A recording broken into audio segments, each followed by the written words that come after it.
Hi hello నమస్తే welcome to our channel Telugu Rajyam. నేను మీరామ్. క్రికెట్కు గుడ్ బై చెప్పిన గబ్బర్ తాను దేశీ అంతర్జాతీయ స్థాయి క్రికెట్కు రిటైర్మెంట్ తీసుకుంటున్నట్లు శిఖర్ ధావన్ ప్రకటించారు. అయితే నాకు జ్ఞాపకాలు ఎన్నో అందించిన అభిమానులకు థ్యాంక్స్ అంటూ ఓ వీడియోను ఈరోజు విడుదల చేశారు. ఇది భారత్ క్రికెట్ అభిమానులకు బిగ్ షాక్. నిజంగా మాజీ ఇండియన్ క్రికెటర్ శిఖర్ ధావన్ నిజంగానే క్రికెట్కు గుడ్ బై చెప్పారు. ఆయన చివరగా 2022 భారత్లో జరిగిన బంగ్లాదేశ్ మ్యాచ్లో ఆడారు. అయితే సోషల్ మీడియా హ్యాండిల్స్లో తన రిటైర్మెంట్ను ప్రకటిస్తూ ఓ వీడియోను విడుదల చేశారు. ఈ 38 ఏళ్ల మాజీ క్రికెటర్ అంతేకాదు మీరు అందించిన లవ్ అండ్ సపోర్ట్కు థ్యాంక్స్ అంటూ తన క్రికెట్ అభిమానులను ఉద్దేశించి చెప్పారు. ఇప్పుడు ఒకసారి ఆ వీడియోని ప్లే చేసి చూద్దాం. రైట్, ఒకసారి ఈ వీడియో చూద్దాం ఆయన ఏం చెప్పారు. ऐसे मोड़ पर खड़ा हूँ जहाँ से पीछे देखने पर सिर्फ यादें ही नजर आती हैं और आगे देखने पर एक पूरी दुनिया. मेरी हमेशा से एक ही मंजिल थी, इंडिया के लिए खेलना, और वो हुआ भी, जिसके लिए मैं कई लोगों का शुक्रगुजार हूँ. सबसे पहले मेरी फैमिली, मेरे बचपन के कोच तारिक सिन्हा जी, मदन शर्मा जी, जिनके अंडर मैंने क्रिकेट सीखी. फिर मेरी टीम जिसके साथ साथ मैं सालों खेला. मुझे एक परिवार और मिला, नाम मिला, आप सबका प्यार. कहते हैं ना, कहानी में आगे बढ़ने के लिए पन्ने पलटना जरूरी है. बस मैं भी ऐसे ही करने जा रहा हूँ. I am announcing my retirement from international and domestic cricket. और अब जब मैं अपनी क्रिकेट जर्नी को अलविदा कह रहा हूँ तो मेरे दिल में एक सुकून है कि मैं अपने देश के लिए बहुत खेला. और मैं बहुत शुक्रगुजार हूँ बीसीसीआई बीडीसीआई का, जिन्होंने मुझे मौका दिया, और मेरे सारे फैंस का, जिन्होंने मुझे इतना प्यार दिया. मैं बस खुद से यही कहता हूँ कि भाई तू इस बात से दुखी मत हो कि तू अपने देश के लिए फिर नहीं खेलेगा, पर इस बात की खुशी अपने पास रख कि तू अपने देश के लिए खेला. और ये मेरे लिए सबसे बड़ी बात है, मैं खेला. రైట్, దీని అర్థం ఏంటంటే నాకు మన ఇండియా తరపున క్రికెట్ ఆడాలనే లక్ష్యం ఎప్పటి నుంచో ఉండేది. ప్రస్తుతం ఆ కల నెరవేరింది. అందరికీ థ్యాంక్స్. ముఖ్యంగా నా కుటుంబ సభ్యులకు, చిన్నప్పటి నుంచి క్రికెట్ నేర్పిస్తున్న క్రికెట్ కోచ్ తారక్ సిన్హా, మదన్ శర్మలకు వారి గైడెన్స్లోనే నేను క్రికెట్ నేర్చుకున్నాను. ఇన్ని ఏళ్ళుగా నేను ఆడిన క్రికెట్ టీంకు కూడా థ్యాంక్స్. అది కూడా నా క్రికెట్ ఫ్యామిలీ నాపై చూపిన లవ్ సపోర్ట్కు థ్యాంక్స్ అంటూ జాతీయ అంతర్జాతీయ క్రికెట్కు రిటైర్మెంట్ ప్రకటిస్తున్నట్లు ధావన్ ఈ వీడియోలో తెలిపిన ఉద్దేశం ఇది. ఇప్పుడు ఒకసారి శిఖర్ ధావన్ జీవిత చరిత్ర గురించి ఒకసారి తెలుసుకుందాం. శిఖర్ ధావన్ 1985 డిసెంబర్ 5న ఢిల్లీలో పంజాబీ హిందూ ఖత్రీ కుటుంబంలో సునైనా మహేంద్ర పాల్ ధావన్ దంపతులకు జన్మించాడు. ఢిల్లీ మీరాబాగ్లోని Saint Mark senior secondary public స్కూల్లో తన పాఠశాల విద్యను పూర్తి చేశాడు.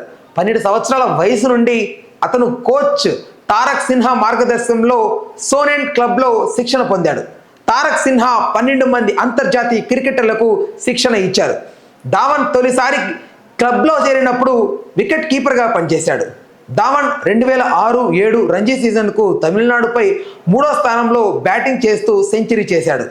వీరేంద్ర సెహ్వాగ్, గౌతమ్ గంభీర్, ఆకాష్ చోప్రా, ఆశీష్ నెహ్రా వంటి అంతర్జాతీయ ఆటగాళ్లు ఉన్నప్పటికీ 2007 ఫిబ్రవరిలో రంజీ వన్డే ట్రోఫీకి ఢిల్లీ జట్టుకు కెప్టెన్గా నియమితుడయ్యాడు. ధావన్ ఆ టోర్నమెంట్లో 32.20 సగటుతో 46 అత్యధిక స్కోరుతో 161 పరుగులు చేశాడు. అయితే ఢిల్లీ క్వార్టర్ ఫైనల్స్ను దాటలేకపోయాడు. అతను మార్చిలో దేవేదర్ ట్రోఫీ నార్త్ జోన్ తరపున 4వ స్థానంలో బ్యాటింగ్ చేసి 3 ఇన్నింగ్స్లో 23.66 సగటు సాధించాడు. ఢిల్లీ 2007-08 సీజన్లో రంజీ ట్రోఫీ గెలుచుకుంది. దీంతో ధావన్ 8 మ్యాచ్లలో 43.86 సగటుతో 570 పరుగులు చేశాడు. ఇందులో 2 సెంచరీలు ఉన్నాయి. ఆ తర్వాత జరిగిన దూపిల్ ట్రోఫీలో అతను నార్త్ జోన్ కోసం 3 గేమ్లలో 42.25 సగటు సాధించాడు. 2008 ఫిబ్రవరి మార్చిలో విజయ్ హజారే ట్రోఫీలో ఇంతకుముందు రంజీ వన్డే ట్రోఫీ అని పిలిచేవారు 6 మ్యాచ్లలో 97.25 సగటుతో 2 సెంచరీలు, 100 కంటే ఎక్కువ స్ట్రైక్ రేట్తో 389 పరుగులు చేసి 2వ అత్యధిక పరుగులు చేసిన ఆటగాడిగా నిలిచాడు. అయితే మార్చిలో జరిగిన దేవదర్ ట్రోఫీలో ధావన్ ఫామ్ కోల్పోయాడు. నార్త్ జోన్కు ఆడి 0-1-5 స్కోర్ చేశాడు. సెప్టెంబర్లో న్యూజిలాండ్లో ఏతో జరిగిన 4 రోజుల మ్యాచ్లలో భారతదేశం ఏ తరపున ఆడుతూ పరుగులు 27 మాత్రమే చేశాడు. అయితే ఈయన దేశ క్రికెట్ కెరీర్ ప్రారంభం గురించి ఒకసారి మాట్లాడుకుందాం. ధావన్ రంజీ ట్రోఫీ 2004-05 సీజన్లలో 2004 నవంబర్లో ఆంధ్రపై ఢిల్లీ తరపున ధావన్ ఫస్ట్ క్లాస్ రంగప్రవేశం చేసి తొలి ఇన్నింగ్స్లోనే 49 పరుగులు చేశాడు. అతను రంజీ సీజన్లో 6 మ్యాచ్ల నుండి మొత్తం 461 పరుగులతో 130 పరుగుల అత్యధిక స్కోరుతో ఢిల్లీ జట్టులో ప్రధానమైన బ్యాటర్గా నిలిచాడు. జట్టులోని అజయ్ జడేజా, ఆకాష్ చోప్రా వంటి అనుభవజ్ఞులైన ఆటగాళ్ల కంటే ఎక్కువ పరుగులు చేశాడు. ఆ తర్వాత జరిగిన రంజీ వన్డే ట్రోఫీలో ధావన్ 2005 జనవరిలో జమ్మూ కాశ్మీర్పై తన తొలి లిస్ట్ ఏ మ్యాచ్లో ఆడాడు. ఆ తర్వాత హిమాచల్ ప్రదేశ్, హర్యానాలపై వరుసగా అజయ్ సెంచరీలు చేశాడు. ఫిబ్రవరిలో ఛాలెంజ్ ట్రోఫీ కోసం భారత సీనియర్స్ జట్టుతో ఎంపికయ్యాడు. దీనిలో అతను భారతదేశం బికి వ్యతిరేకంగా భవిష్యత్ భారత్ సహచరుడు MS ధోని ఇన్నింగ్స్తో ప్రారంభించాడు. రెండో మ్యాచ్లో ధావన్ 124 బంతుల్లో 126 పరుగులు చేశాడు. సెంచరీతో చెలరేగిన ధోనితో కలిసి 246 పరుగులు తొలి వికెట్ భాగస్వామ్యాన్ని పంచుకున్నారు. భారత సీనియర్స్ 2 వికెట్లు నష్టానికి 276 పరుగులు చేయడంలో అది సహాయపడింది. ఆ ఏడాది మార్చిలో పర్యాటక పాకిస్తానీ జట్టుతో జరిగిన 50 ఓవర్ల మ్యాచ్లలో ఆడేందుకు అతను ఇండియా ఏ జట్టుకు ఎంపికయ్యాడు. నవేద్ ఉల్ హసన్ బౌలింగ్లో అవుట్ అయ్యే ముందు అతను 8 పరుగులు చేశాడు. అంతర్జాతీయ కెరీర్ గురించి ఒకసారి తెలుసుకుందాం. ప్రారంభ సంవత్సరంలో 2010 అక్టోబర్లో భారత్ సెలెక్టర్లు ఆస్ట్రేలియాతో 3 మ్యాచ్లు వన్డే సిరీస్ కోసం 2వ స్థాయి స్క్వాడ్ ఎంపిక చేశారు. ఇందులో ధావన్ 14 మంది సభ్యుల జట్టులో ఎంపికయ్యాడు. ఇది భారత్ సీనియర్ జట్టుతో తొలిసారి ఎంపికైన సందర్భం. భారత్ కెప్టెన్ ధోని సిరీస్కు ముందు ధావన్కు మద్దతుగా మేమిద్దరం ముంబై 2005లో ఛాలెంజర్స్తో స్కోర్ చేశాం. జాతీయ జట్టులో స్థిరపడే అవకాశం వచ్చింది. అతని కెరీర్లో హెచ్చుతగ్గులు ఉన్నాయి, కానీ అతను చాలా స్థిరంగా ఉన్నాడు. ఓపెనర్గా వీరేంద్ర సెహ్వాగ్, సచిన్ టెండూల్కర్, గౌతమ్ గంభీర్ ఒకే స్థాయిలో ఉన్నందున ఇది చాలా కఠినమైనది. ఎట్టకేలకు అతడికి అవకాశం రావడం విశేషం. అతను స్కోర్ చేశాడని బెంచ్ మరింత పటిష్టం అవుతుందని ఆశిస్తున్నానని చెప్పాడు. అక్టోబర్ 20న విశాఖపట్నంలో జరిగిన 2వ వన్డేలో సౌరభ్ తివారీతో కలిసి ధావన్ అంతర్జాతీయ వన్డేలోకి అడుగుపెట్టాడు.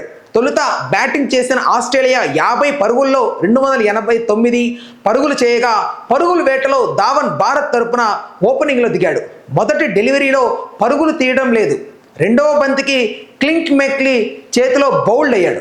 2011 జూన్లో భారత్ 3 టెస్టులు, 5 వన్డేలు, 1 T20 కోసం వెస్టిండీస్తో పర్యటించింది. పరిమిత ఓవర్లతో భారత్ రెగ్యులర్ ఓపెనర్ అయిన సెహ్వాగ్, గంభీర్లు భుజం గాయాల కారణంగా పర్యటన నుండి తప్పుకున్నారు.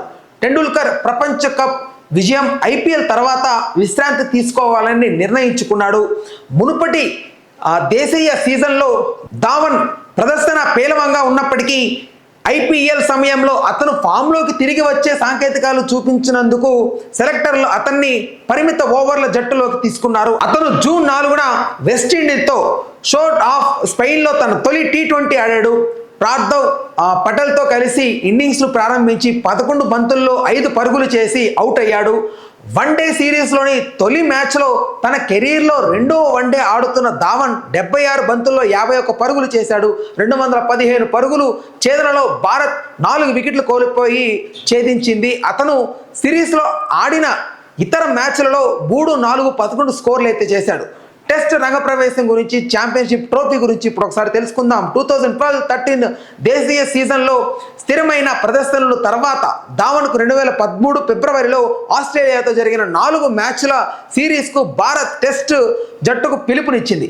టెస్ట్ రెగ్యులర్లు వీరేంద్ర సెహ్వాగ్, మురళీ విజయ్లతో కూడిన జట్టులో అతను 3వ ఎంపిక బౌలర్గా ఉన్నారు. భారతదేశం మొదటి 2 టెస్టులలో ధావన్ను పక్కన పెట్టి సెహ్వాగ్, విజయ్లను ఎంపిక చేసింది. ఆ తర్వాత సెహ్వాగ్ను ఫేరమైన ఫామ్ కారణంగా జట్టు నుండి తొలగించారు. 3వ టెస్ట్లో అతని స్థానంలోకి ధావన్ తీసుకున్నారు. మార్చి 14న మౌలాలీలో జరిగిన టెస్ట్లో ధావన్ రంగప్రవేశం చేశాడు. సచిన్ టెండూల్కర్ నుండి క్యాప్ అందుకున్నాడు. సచిన్ అతనిని దేశవాళీ క్రికెట్లో నువ్వు చాలా దమ్మున్న ఆటగాడిగా తెలుసు, ఇప్పుడు అంతర్జాతీయ క్రికెట్లో కూడా నిన్ను దమ్మున్న ఆటగాడిగా చూడాలనుకుంటున్నాం, చూపించు నీ దమ్ము అని చెప్పాడు. మ్యాచ్లో మొదటి రోజు వర్షం కారణంగా కొట్టుకుపోగా రెండవ రోజు టాస్ గెలిచిన ఆస్ట్రేలియా ముందుగా బ్యాటింగ్ ఎంచుకుంది. మూడో రోజు మిగిలిన బ్యాటింగ్ చేయడంతో మూడో రోజు ఆట ముగిసే సమయానికి భారత్ వికెట్ నష్టపోకుండా 283 పరుగులు చేసింది. ధావన్ 185 పరుగులతో, విజయ్ 83 పరుగులతో బ్యాటింగ్ చేస్తున్నారు. ఈ ప్రక్రియలో తన తొలి టెస్ట్లో అత్యంత వేగవంతమైన సెంచరీని సాధించాడు. గుండప్ప విశ్వనాథ్ 137 వర్సెస్ ఆస్ట్రేలియా కాన్స్పూర్లో 1969 సెలక్షన్స్లో దీర్ఘకాలిక రికార్డును బద్దలు కొట్టాడు. నాలుగవ రోజు రెండో ఓవర్లో ధావన్ 187 పరుగుల వద్ద నాథన్ లియాన్ బౌలింగ్లో సిల్లీ పాయింట్ వద్ద ఎడ్ కోవల్ని క్యాచ్ ఇచ్చి అవుట్ అయ్యాడు. నాలుగవ రోజు ఫీల్డింగ్ చేస్తున్న సమయంలో చేతికి గాయం కావడంతో అతను భారత్ రెండో ఇన్నింగ్స్లో బ్యాటింగ్ చేయడం లేదు. ఈ మ్యాచ్లో భారత్ 6 వికెట్ల తేడాతో విజయం సాధించగా ధావన్ మ్యాన్ ఆఫ్ ది మ్యాచ్గా అవార్డు గెలుచుకున్నాడు. ధావన్ గాయం నుండి కోలుకొని 2013 Indian premier league Sunrisers Hyderabad తరపున చెన్నై సూపర్ కింగ్స్తో ఏప్రిల్ 25న జరిగిన మ్యాచ్కి తిరిగి వచ్చి 45 బంతుల్లో 63 పరుగులు చేశాడు. అతను ఆ సీజన్లో 10 మ్యాచ్లు ఆడి 3 ఆర్డర్ సెంచరీలతో సహా 38.87 సగటుతో 311 పరుగులు చేశాడు. ఆ ప్రదర్శనతో అతనికి జూన్లో ఇంగ్లాండ్తో జరుగుతున్న 2013 ఐసీసీ ఛాంపియన్స్ ట్రోఫీ కోసం భారత్ వన్డే జట్టుకు ఆడే అవకాశం వచ్చింది. ఆ టోర్నీలో రోహిత్ శర్మతో కలిసి ధావన్ బ్యాటింగ్ ప్రారంభించాడు. ఈ జోడీ విజయాన్ని సాధించింది. కార్డిఫ్లో భారత్ దక్షిణాఫ్రికాల మధ్య జరిగిన టోర్నమెంట్ ప్రారంభోత్సవం మ్యాచ్లో ధావన్ 94 బంతుల్లో 12 ఫోర్లు, 1 సిక్స్తో సహా 114 పరుగులతో తన తొలి వన్డే సెంచరీ సాధించాడు. శర్మతో కలిసి 124 పరుగులు ఓపెనింగ్ భాగస్వామ్యాన్ని నెలకొల్పాడు. భారత్ విజయం సాధించింది. ధావన్ మ్యాన్ ఆఫ్ ది మ్యాచ్గా ఎంపికయ్యాడు. వెస్టిండియాతో జరిగిన తదుపరి మ్యాచ్లో అతను 107 బంతులలో అజేయంగా 102 పరుగులు చేశాడు. అది అతని రెండవ వన్డే సెంచరీ. రోహిత్ను కలిసి మొదటి వికెట్ 101 పరుగులు జోడించాడు. 2034 పరుగుల లక్ష్యాన్ని భారత్ 2 వికెట్లు నష్టానికి 10 ఓవర్లు పైగా ఛేదించింది. బర్మింగ్హామ్లో పాకిస్తాన్తో జరిగిన మ్యాచ్లో భారత్ చివరి గ్రూప్ మ్యాచ్ భారత్ 8 వికెట్ల తేడాతో గెలిచింది. ఈ మ్యాచ్లో ధావన్ 41 బంతులలో 48 పరుగులు చేశాడు. అన్ని మ్యాచ్లు గెలిచి గ్రూప్ టేబుల్లో అగ్రస్థానంలో ఉన్న భారత్ సెమీఫైనల్కు అర్హత సాధించింది. శ్రీలంకతో జరిగిన ఈ సెమీఫైనల్ మ్యాచ్లో అతను 92 బంతుల్లో 68 పరుగులు చేశాడు. దీనితో భారత్ 15 ఓవర్లు మిగిలి ఉండగానే 8 వికెట్ల తేడాతో విజయం సాధించింది. ఈ విజయంతో భారత్ బర్మింగ్హామ్లో ఫైనల్కు వెళ్ళింది. ఆతిథ్య ఇంగ్లాండ్తో జరిగిన ఫైనల్లో వర్షం కారణంగా అటు ఆలస్యంగా కావడంతో ఫైనల్ను 20 ఓవర్లకు కుదించారు. తర్వాత బ్యాటింగ్ చేసిన భారత్ ధావన్ 24 బంతుల్లో 31 పరుగులు చేయడంతో 128/7 చేసింది. ఈ మ్యాచ్లో భారత్ 5 పరుగులు తేడాతో విజయం సాధించింది. 5 మ్యాచ్ల నుండి 90.75 సగటుతో 100 కంటే ఎక్కువ స్ట్రైక్ రేట్తో 363 పరుగులు చేసిన ధావన్ టోర్నమెంట్లో అత్యధిక పరుగులు చేసినందుకు గోల్డెన్ బ్యాట్ అవార్డును గెలుచుకున్నాడు. ప్లేయర్ ఆఫ్ ది టోర్నమెంట్ గా కూడా ఎంపికయ్యాడు. అతను 2020 మ్యాచ్ 30కి ముందు ధావన్ T20లో 7500 మైలురాయికి 5 పరుగులు తక్కువగా ఉన్నాడు. 34 ఏళ్ల ధావన్ తన 267వ T20లో 266 ఇన్నింగ్స్లో ఈ మైలురాయికి సాధించాడు.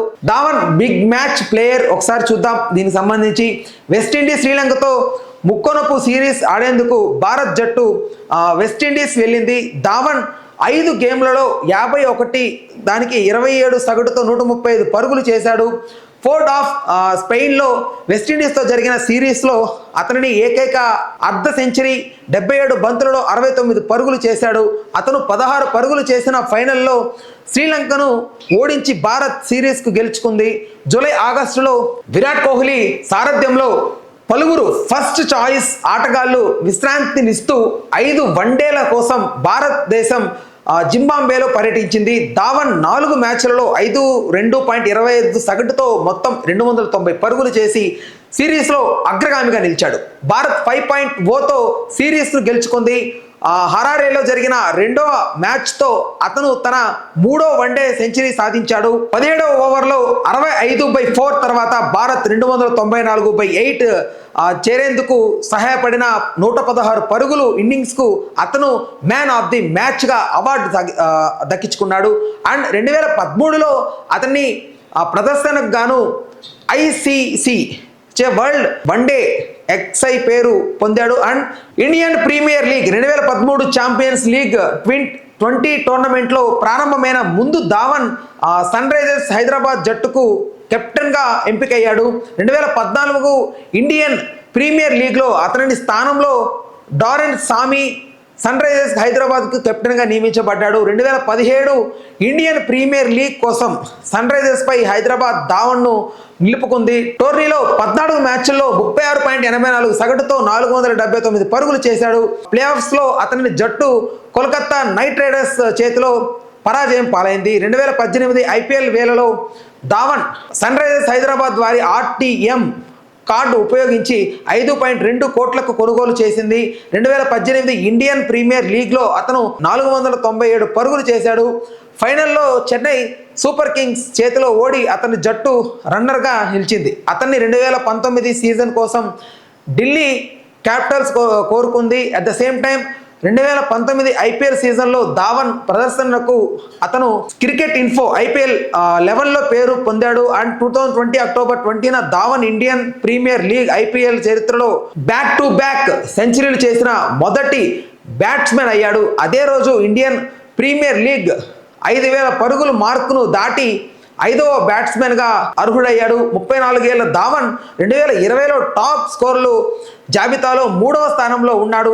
2020 IPLలో శిఖర్ ధావన్ 600 పరుగులు పూర్తి చేశాడు. శిఖర్ ధావన్ IPL జట్లు ఏ సంవత్సరం ఏ జట్టు పక్క ఉన్నాడో ఒకసారి చూద్దాం. 2008 Delhi Daredevils, 2009 Mumbai Indians పక్క ఉన్నాడు. అండ్ 2010 కూడా ముంబై ఇండియన్సే. 2011లో డెక్కన్ చార్జర్స్, 2012 డెక్కన్ చార్జర్స్, మళ్ళీ 2013లో వచ్చేసరికి సన్ రైజర్స్ హైదరాబాద్ తరపున ఆడాడు. 2014లో సన్ రైజర్స్ హైదరాబాద్ తరపునే ఉన్నాడు. 2015లో కూడా సన్ రైజర్స్ హైదరాబాద్ తరపునే ఆడాడు. 2016లో కూడా సన్ రైజర్స్ తరపునే ఉన్నాడు. అండ్ 2017కి వచ్చేసరికి మళ్ళీ సన్ రైజర్స్ తరపునే ఆడాల్సిన సిచ్యువేషన్ ఉంది. అట్ ద సేమ్ టైం 2018లో కూడా సన్ రైజర్స్ వరుసగా 6, 7 సీజన్స్లో సన్ రైజర్స్ తరపున ఆడాడు. బట్ 2019లో మాత్రం ఢిల్లీ తరపున అయితే ఆడాడు. అండ్ 2019, 20, 21, 22 వరకు ఆడాడు. 22 మాత్రం పంజాబ్ కింగ్స్ వైపు ఆడాడు. 23 కూడా పంజాబ్ కింగ్సే. అంతర్జాతీయ శతకాలకు సంబంధించి ధావన్ 2020 జర్మన్ నాటికి అతను అంతర్జాతీయ క్రికెటర్లో 24వ సెంచరీ చేశాడు. టెస్ట్ క్రికెట్లో 7, వన్డే ఇంటర్నేషనల్లో 17, ప్రస్తుతం అంతర్జాతీయ క్రికెట్లో సెంచరీ మేకర్లు జాబితాలో 56వ స్థానానికి ఇతనైతే ఉన్నాడు. టెస్ట్ సెంచరీలు రైట్ చూశారు కదా. ఇదే Shikhar Dhawan starting to ending వరకు. సో దీనికి సంబంధించి మీరేమనుకుంటున్నారు? శిఖర్ ధావన్ రిటైర్డ్ అవ్వడం పట్ల మీ అభిప్రాయాన్ని ఖచ్చితంగా కామెంట్ సెక్షన్లో తెలియజేయండి. శిఖర్ ధావన్ ఫ్యాన్స్ ఎవరైనా ఉంటే వీడియోకి ఒక లైక్ చేసి వెంటనే శిఖర్ ధావన్ ఇంకొక మంది ఫ్యాన్స్కి ఈ వీడియోని అయితే షేర్ చేయండి. శిఖర్ ధావన్ గురించి తెలియని వాళ్ళకి తెలుసుకున్నారని అనుకుంటున్నాను. మరిన్ని వీడియోస్ కోసం, మరిన్ని అప్డేట్స్ కోసం వెంటనే మన ఛానల్ అయితే సబ్స్క్రైబ్ చేసుకోండి. స్టేట్ నుండి అవర్ ఛానల్ తెలుగు రాజ్యం. నేను Meera. Please do subscribe to Telugu Rajyam channel. Please do subscribe to Telugu Rajyam channel.